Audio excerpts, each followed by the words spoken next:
예, 오늘은 미국 중앙은행과 기타 선진국 중앙은행에 대해서 조금 살펴볼게요. 먼저 미국 중앙은행은 1913년 연방준비법에 근거해서 이제 만들어지게 되는데요. 재미있는 거는 여러 이해관계자들의 그 타협의 산물로 미국 중앙은행이 만들어지다 보니까 이게 주식회사 형태로 만들어졌고, 그리고 공공의 이익을 신경을 쓰지만 동시에 금융 집단 및 기업의 이익도 함께 고려하는, 그래서 이 다른 나라 중앙은행과는 달리 미국 페더럴 리저브는 준공공기관입니다. quasi public. 그러니까 주식회사예요. 주식회사면서 공공의 이익도 대변하지만 동시에 주주의 이익도 대변하는 그런 기관이 미국의 페드다. 그 다음에 이제 미국 중앙은행은 이제 Federal Reserve System인데, 이 시스템의 내용을 보면 일단 12개의 Federal Reserve Bank가 있습니다. 그리고 이 Federal Reserve System의 제일 높은 의사결정 기구가 연방준비위원회라고 하는 Board of Governor, BOG이고, 그 다음에 중요한 공개시장 조작위원회라는 게 있는데, 이게 이제 통화량을 조절하는 중요한 수단 중에 하나죠. 그래서 국채를 사고 파는 건데, 이제 이 과정에서 페더럴 펀즈 마켓에 중앙은행이 개입을 하게 되는데, 그러면서 이제 그 기준금리를 올릴지 내릴지 뭐 이런 결정을 공개시장조작위원회에서 하죠. 영어로는 Federal Open Market Committee, FOMC. 오늘이 이제 4월 말인데 지금 미국에서 FOMC 미팅이 지금 열린다고 합니다. 이게 있고, 뭐 실행기구 비슷한 거죠. 통화정책 관련해서. 그 다음에 2,800개, 이거 한 10년 전 데이터긴 한데, 멤버뱅크가 있습니다.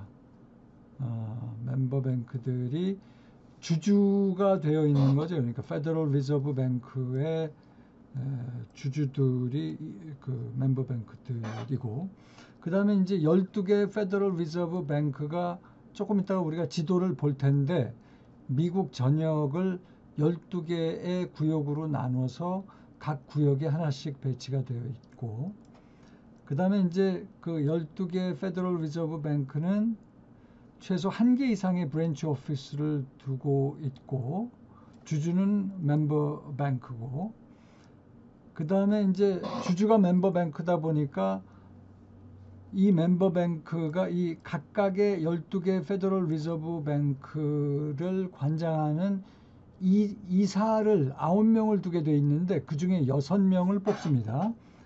주주인 멤버뱅크가 뽑아요. 그리고 나머지 3명, 9명 중에 6명은 멤버뱅크가 뽑고, 나머지 3명의 이사는, 그러니까 페더럴 리저브 뱅크의 이사죠. 9명 이사 중에 6명은 멤버뱅크가 뽑고, 나머지 3명의 이사는 보드 오브 가버너에서 뽑게 되어 있습니다. 구조가 굉장히 복잡합니다. 그래서 전체적으로 9명의 이사들이 이제 페더럴 리저브 뱅크에 있게 되는데, 이 중에 3명은 금융 전문 집단, 3명은 기업 집단, 그리고 3명은 공공의 이익을 대변해서 뽑히는 것으로 알려져 있습니다. 그 다음에 이제 이 12개 페더럴 리저브 뱅크의 그 통화 정책 중 이제 3대 통화 정책이 공개 시장 조작, 재할인율 조작, 지불 준비율 조작인데, 지불 준비율 조작은 요새 거의 뭐 안 쓰는 정책이고, 공개 시장 조작은 FOMC 금융통화위원회, 공개 시장 조작위원회에서 하는 거고, 이 재할인율은 뭐냐면 영어로는 디스카운트 론이라고 하는데, 중앙은행에서 돈을 은행과 같은 금융기관이 빌릴 때 적용되는 이자율이에요. 그 재할인율을 12개 페더럴 리저브 뱅크에서는 확정을 짓고 실질적으로 재할인율 금리를 결정하는 그 결정은 보드 오브 가버너가 하게 됩니다. 그리고 이 12개 페더럴 리저브 뱅크의 은행장 중에 5명은 FOMC 공개시장 조작위원회에 참여를 하게 돼요. 그리고 이 12개 페더럴 리저브 뱅크 중에서 뉴욕에 이제 그 중에 하나가 뉴욕에 있게 되는데 이 뉴욕에 있는 페더럴 리저브 뱅크가 제일 중요하고 왜냐하면 뉴욕이 이제 금융센터이기 때문에 그렇고 그리고 공개시장 조작에 대한 결정을 집행하는 곳도 뉴욕에 있는 페더럴 리저브 뱅크입니다. 그 다음에 이 뉴욕에 있는 페더럴 리저브 뱅크는 국제결제은행의 유일한 미국 대표 멤버예요. 그래서 외국 은행과의 창구 역할을 주도하게 됩니다. 그리고 이 뉴욕 페더럴 리저브 뱅크의 그 체어맨은 FOMC 이 공개시장 그 조작위원회의 영구 멤버, 유일하게 영구 멤버이면서 FOMC의 부의장을 하게 되어 있습니다. 회장은 보드 오브 가버너의 체어맨이 이제 회장이에요. 그 다음에 이제 내셔널 뱅크는 무조건 페더럴 리저브 시스템의 멤버가 되어야 하고 스테이트 뱅크는 자율적으로 정하게 되어 있습니다. 참고로 스테이트 뱅크는 주정부의 허락만 받으면 은행이 될 수 있는데 이 내셔널 뱅크는 The Office of the Comptroller of the Currency라는 미국 정부 기관의 허락을 받아야 돼요. 좀 과거 자료긴 한데 2007년도 시점으로 스테이트 뱅크 중에 상업은행 중에서 한 37%가 페더럴 리저브 시스템에 가입한 것으로 알려져 있고요. 그 다음에 이제 멤버 뱅크만 지불 준비율에 따라서 지불 준비금을 유지하면 됐는데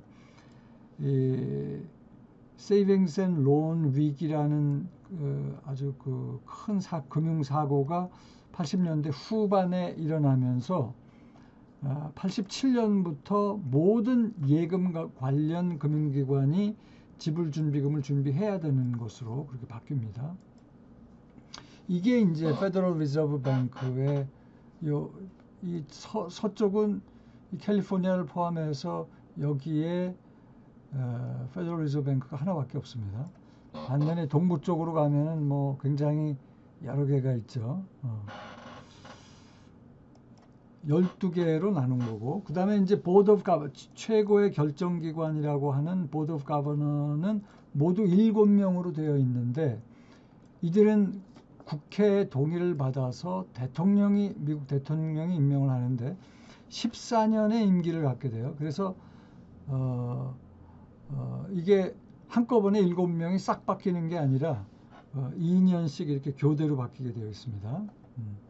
그리고 이 7명 보드 오브 가버너 멤버들은 전원 FOMC 공개시장 조작위원회의 멤버가 됩니다.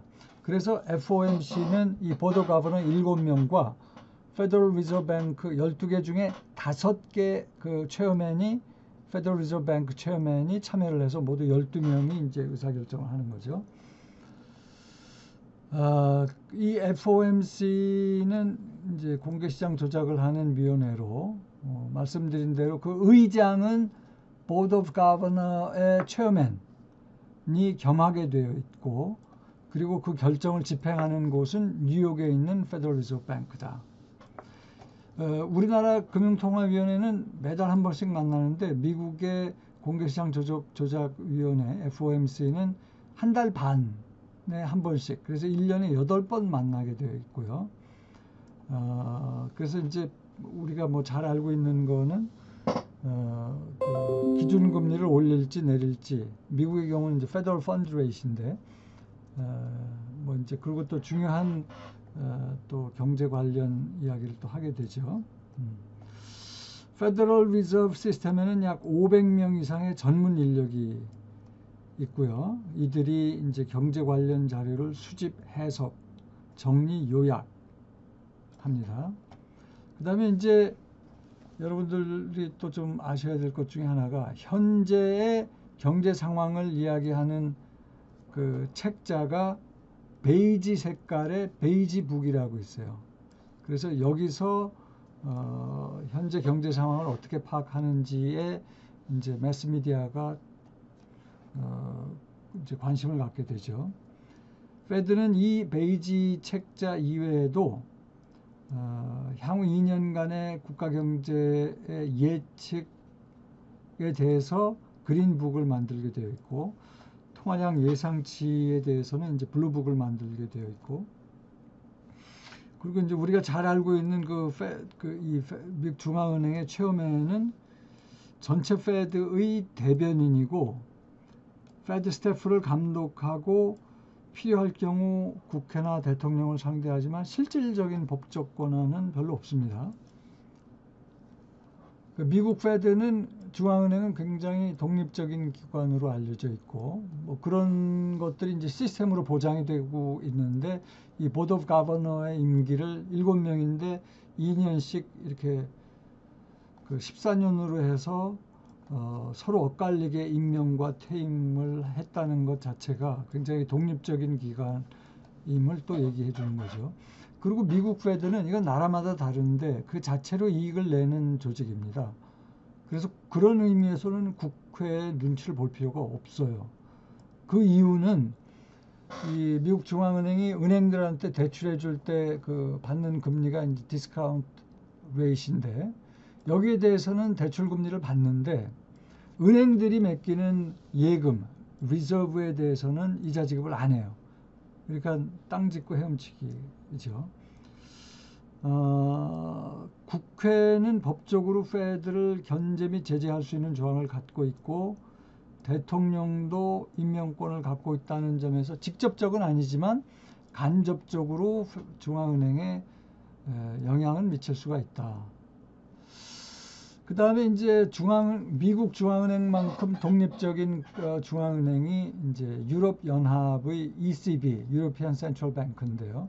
이 99년에 프랑크푸르트에서 만들어집니다.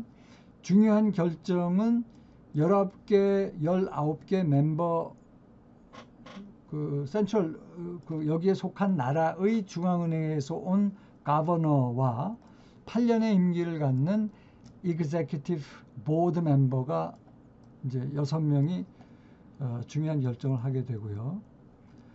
각 나라의 통화 정책은 개입하지 않아요. 유럽 연합 전체의 통화 정책 중에서도 이제 주로 물가 안정을 목표로 ECB는 그 회의를 하게 되는데, 통화 정책은 물론이고 각 나라의 규제 감독에도 신경 쓰지 않는 것으로 알려져 있습니다. 그 다음에 미국의 그 FOMC 역할을 하는 ECB의 기관이 이제 Governing Council인데, 여기서는 투표 없이 만장일치 합의에 의해서 의사결정을 하고, 회의한 다음에는 반드시 기자회견을 하게 되어 있습니다. 그 다음에 이제 끝으로 미국 페드와 달리 대부분의 나라는 중앙은행이 정부 소유인 경우가 뭐 대부분이고, 캐나다 중앙은행은 34년에 만들어져서 FOMC 같은 기구가 Governing Council이라는 것이 있고, 캐나다 중앙은행 이사는 3년 임기로 정부에서 지명하며 중앙은행장은 7년 임기를 갖는 것으로 되어 있고요. 영국 중앙은행은 제일 역사가 오래됐고, 그 다음에 FOMC 같은 결정기구가 Monetary Policy Committee가 있고요. 여기에는 중앙은행장 2명의 부총재, 2명의 중앙은행 관계자, 그리고 4명의 외부 경제 전문가가 참여하는 것으로 되어 있고, 일본의 경우도 뭐 꽤 오래전에 만들어졌고, FOMC 같은 것이 The Policy Board라고 있습니다. 여기에 중앙은행장과 함께 2명의 부총재, 6명의 외부 전문가들이 참여하고 임기는 5년인 것으로 되어 있습니다. 자,